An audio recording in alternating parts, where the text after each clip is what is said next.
Voilà, donc je suis directeur du syndicat départemental d'alimentation en eau potable des Côtes-d'Armor qui fédère à peu près toutes les collectivités d'eau du département. Et donc on a en charge l'exploitation des 3 grands barrages destinés à la production de l'eau, tous les réseaux d'interconnexion qui permettent de sécuriser et d'alimenter le département. On ne fait pas de distribution. Alors, si on élargit à l'eau potable, d'abord le département du 22, mais je crois que c'est toute la Bretagne, on est quand même dans un contexte géologique qu'il ne faut pas oublier. Schiste, granit, très peu de nappes.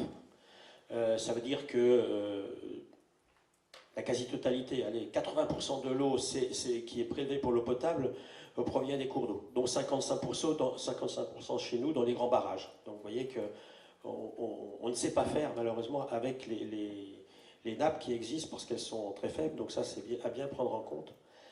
Je vais être prudent sur ce qu'on ressent.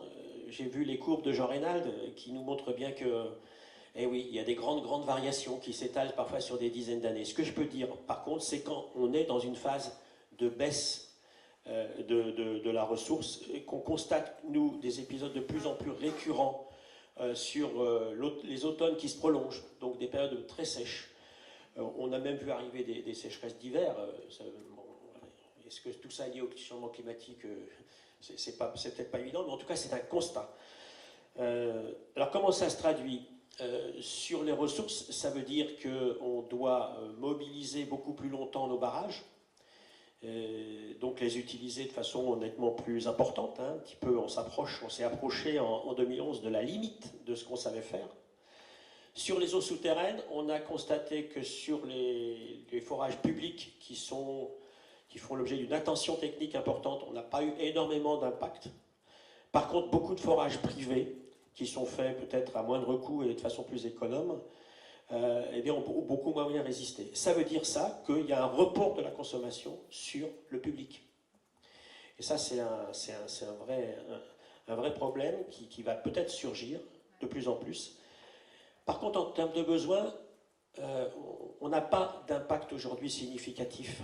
On n'a pas connu la dernière année très sèche en termes d'été, c'était 2003. Et donc on ne connaît pas aujourd'hui, mais ça va peut-être venir, hein, des étés très secs qui auraient un impact significatif sur la ressource en termes de changement climatique. Il y a d'autres impacts qu'on peut peut-être aborder. Juste dire un mot sur la hausse des besoins, parce qu'on a des scénarios de rupture. Depuis les années 2000, on mettait en distribution dans le département environ 35 millions de mètres cubes. En 3 ans, on a pris 3 millions de mètres cubes, on est passé à 38. C'est pas le changement climatique, c'est les industriels, fort développement, nouvelles usines, etc. Et probablement, mais ça il faut qu'on aille beaucoup plus loin, un transfert de la part des éleveurs. Peut-être un peu de sécheresse, peut-être un peu d'aspect sanitaire. Et ça peut avoir un impact énorme, parce que si demain une grande partie des éleveurs passe sur le réseau public, on ne sait pas faire. Ça n'a pas été calibré pour ça. Donc là, il y a des vrais enjeux. Après, je dirais, il y a plusieurs mots qu'il faut retenir. Les solutions pour l'avenir, elles seront forcément économes. Ça, c'est pas nouveau. On ne va pas changer de mode de vie, c'est pas l'objet. Mais il y a quand même quelque chose qui se fait déjà. On est passé au début de l'année 2000 à 127 mètres cubes par abonné par an. On est maintenant autour de 105, 106, 107. Ça veut dire qu'il y a une économie qui se fait par le matériel qu'on utilise, par le fait que les gens savent que l'eau, ça a un prix, par le fait qu'il y a quand même eu des campagnes sur le sujet, mais il y a encore à faire. Ça, c'est le premier mot. Le deuxième mot, c'est résilience. Il faut qu'on sache s'adapter à des situations qui vont être extrêmement variables. Donc, ça veut dire être capable de... On ne peut plus jouer local, hein, je veux dire, uniquement local. Il faut garder toutes nos petites ressources. Elles sont essentielles. Mais il ne faut pas se dire, ah ben on compte que sur notre petite ressource, on reste chez nous. D'où ces capacités de se secourir, d'avoir des interconnexions pour qu'il y ait une équité. Il ne faut pas qu'il y ait une partie du département qui manque d'eau et l'autre qui finalement est largement ce qu'il faut. Et on en a parlé, il va falloir apprendre à gérer aussi peut-être différemment les ressources. Peut-être privilégier les forages à certains moments, peut-être privilégier les prises d'eau à d'autres moments. Ça, c'est quelque chose de totalement nouveau qu'il va falloir un petit peu inventer. Et je dirais également sur le sujet que, encore une fois, cette question de la quantité, elle était stable et on pensait que c'était derrière nous. On a beaucoup parlé de la qualité depuis les années 2000, et ben maintenant elle revient à l'ordre du jour pour un certain nombre de raisons. Là-dessus, je rajouterai un mot, on a dit économie, résilience, j'ajouterai solutions robustes. Il faut que ces solutions elles soient capables de s'adapter au futur, et c'est là qu'arrive la nécessité de mieux connaître un petit peu d'abord les besoins. Il faut qu'on aille beaucoup plus loin sur la prévision des besoins. Jusqu'à présent, quand il y avait des études, on poursuivait un peu les courbes. Donc il peut y avoir des scénarios de rupture, il peut y avoir des évolutions qu'on ne maîtrise pas assez parce qu'on n'a pas étudié assez finement. Donc là, il y a un vrai besoin là-dessus. Et puis, il y a un besoin de meilleure connaissance, en particulier des ressources souterraines. Demain, s'il y a besoin d'avoir un petit peu plus de ressources, il y a peut-être quand même un certain nombre de points sur lesquels on peut regarder en termes de ressources souterraines. Il faut aussi trouver des ressources qui n'aient pas un impact majeur sur l'environnement. Ce n'est pas la peine d'enlever de l'eau dans la nappe pour qu'on n'en trouve pas dans la rivière. Juste un chiffre quand même. Dans les Côtes d'Armor, on prélève pour l'eau potable un peu plus de 1% de l'eau qui tombe. Donc c'est quelque chose qu'il faut avoir en tête. On ne bouleverse pas quelque part le système global, mais tout se joue dans le local. Alors, il y a un mot qui est important quelque part, c'est l'aspect saisonnalité que je n'avais pas abordé aussi. Effectivement, aujourd'hui, il faut intégrer cette réflexion sur la saisonnalité là-dedans. Alors maintenant, je m'inscris un peu en faux, je suis désolé. On a stoppé très peu de ressources en fait. Quelques-unes qui étaient très, très touchées par l'aspect nitrate, mais quand on regarde en quantité, c'est relativement faible. Ça ne veut pas dire, encore une fois, qu'il ne faut pas chercher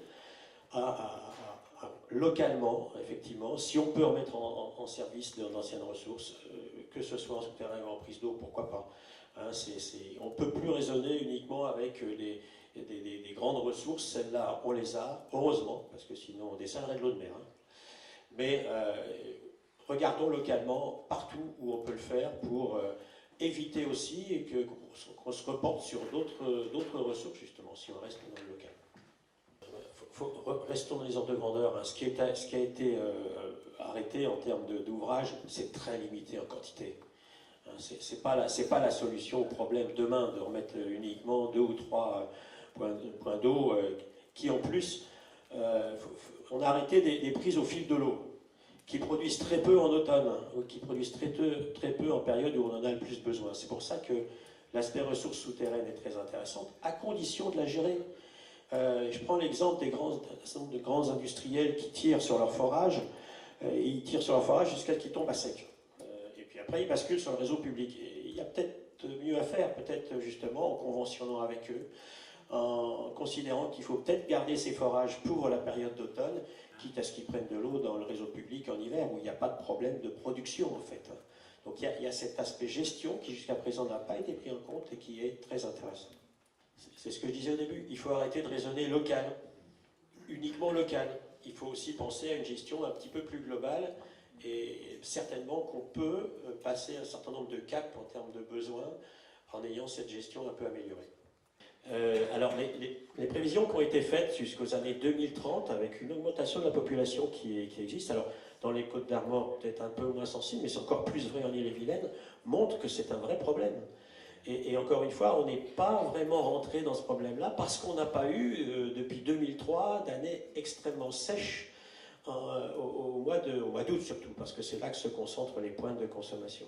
Donc on n'a pas eu cette problématique-là, mais vous avez raison de le souligner, c'est quelque chose qu'il faut intégrer dans cette nouvelle réflexion à mettre en œuvre sur les besoins quantitatifs. Encore une fois, je le redis, c'était quelque chose qui paraissait en Bretagne...